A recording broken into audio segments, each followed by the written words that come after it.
السلام علیکم ناظرین، میں ہوں ضیاء الرحمن اور آپ دیکھ رہے ہیں ہمارا یوٹیوب چینل قصص الانبیاء۔ ناظرین، آج کی ویڈیو میں ہم بات کریں گے اسلام کے سب سے بڑے دشمن ابو جہل کے بارے میں۔ ناظرین، ابو جہل کا اصل نام کیا تھا اور اسے ابو جہل کیوں کہا جاتا تھا؟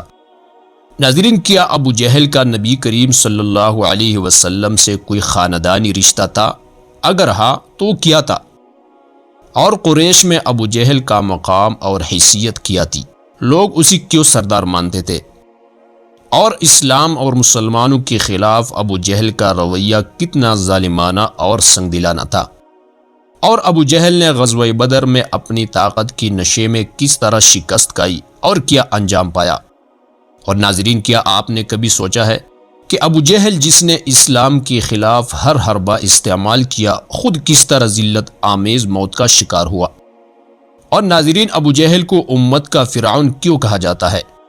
تو ناظرین، ان تمام سوالات کے جوابات ہم آپ کو اس ویڈیو میں دیں گے، لہٰذا ویڈیو کو آخر تک ضرور دیکھیں۔ ناظرین، ابو جہل کا اصل نام عمر بن ہشام بن مغیرہ تھا اور اس کا تعلق قریش کے مشہور قبیلے بنو مخزوم سے تھا۔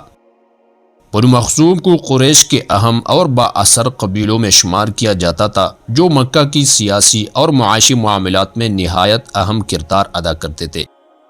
ابو جہل کے والد ہشام بن مغیرہ مکہ کے ایک معزز اور دولت مند سردار تھے، جنہوں نے بنو مخزوم کو قریش کے اندر ایک نمایاں مقام دلایا۔ ناظرین، ابو جہل کی خاندانی اثر اور رسوخ کی وجہ سے اسی مکہ میں عزت اور مقام حاصل تھا۔ اس کی بات قریش کے سرداروں میں مانی جاتی تھی اور اس کے عقل و فہم کی بنیاد پر اسی ابو الحکم یعنی حکمت کا باپ کہا جاتا تھا۔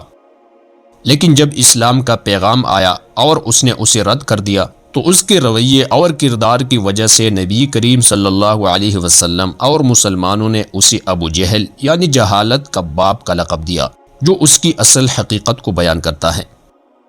ناظرین، اگرچہ ابو جہل نبی کریم صلی اللہ علیہ وسلم کے قبیلی بنو ہاشم سے تعلق نہیں رکھتا تھا، لیکن قریش کے وسیع قبائلی نظام کی وجہ سے دونوں کا تعلق مکہ کے مرکزی معاشرے سے تھا۔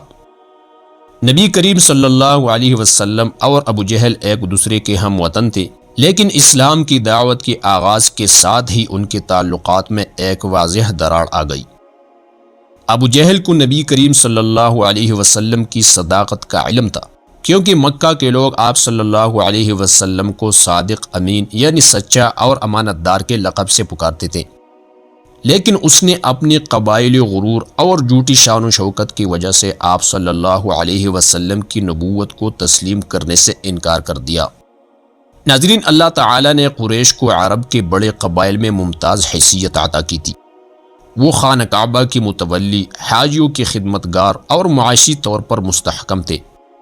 اللہ رب العالمین نے قرآن کریم میں قریش کی سفری تجارت اور ان کے عزت کا ذکر کیا ہے، لیکن قریش کی فضیلت ایمان اور تقوی کی بنیاد پر تھی، نہ کہ ان کے قبیلے کی بڑائی پر۔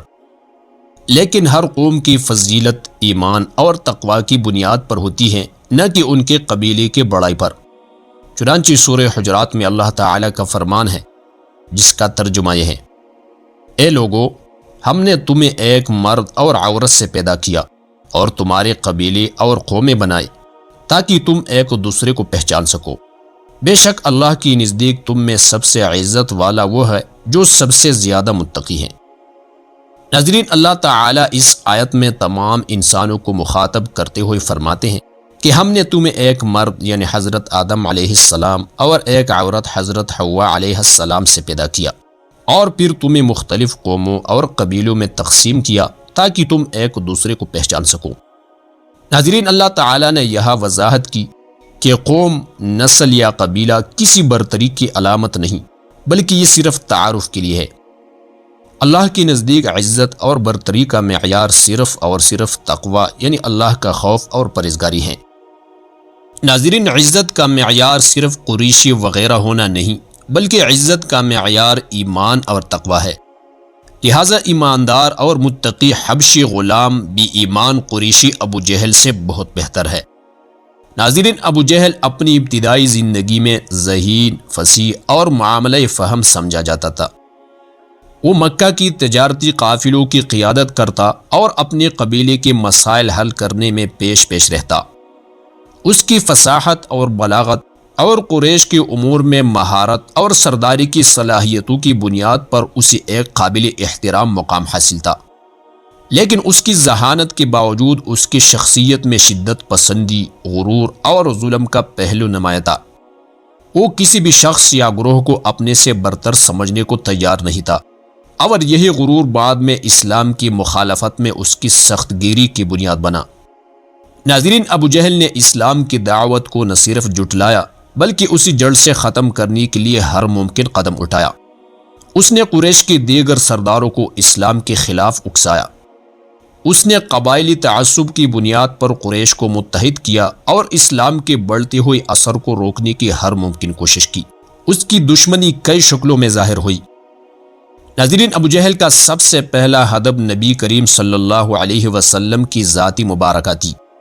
وہ مکہ کی گلیوں میں آپ کے خلاف جھوٹی الزامات لگاتا، لوگوں کو آپ کی دعوت سننے سے روکتا اور عوام کے سامنے آپ کا مذاق اڑاتا۔ ایک موقع پر ابو جہل نے خانہ کعبہ کے پاس نبی کریم صلی اللہ علیہ وسلم پر اونٹ کی اوجھ ڈالنے کا حکم دیا تاکہ آپ کو ذلیل کیا جا سکے۔